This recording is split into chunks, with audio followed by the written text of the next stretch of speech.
আমার 200 টাকা লাগবে, রিচার্জ করব। আমার কাছে নাই। বলছো না এই বাড়িতে মানুষ থাকতে পারে নাকি? মানুষ তুই, কে বললো? তাহলে কি আমি কুকুর?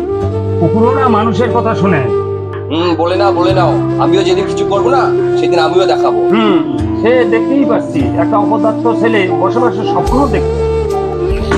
এ কৃষকের ছেলে, সারা জীবন তো গরুর মতো খেটে গেলে জীবনে কি করছো? 200 টাকা দেওয়ার মতো ক্ষমতা নেবে, বড় বড় জ্ঞান দিচ্ছে।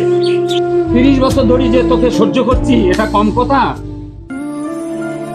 নিজের টাকা একটা জাঙ্গিয়া কেনার মতো ক্ষমতা নাই, তার বড় বড় কথা। ছেলেরা বড় হইলে বুড়ো বাবা মাকে সেবা করে। আরে তোর মতো ছেলেরা লেখাপড়া করে, চাকরি না করলেও বাইরে গিয়া কামাই করে বউ বাচ্চা নিয়ে সংসার করছে। আর তুই বাবের ঘরে বসে অন্ন ধ্বংস করছিস।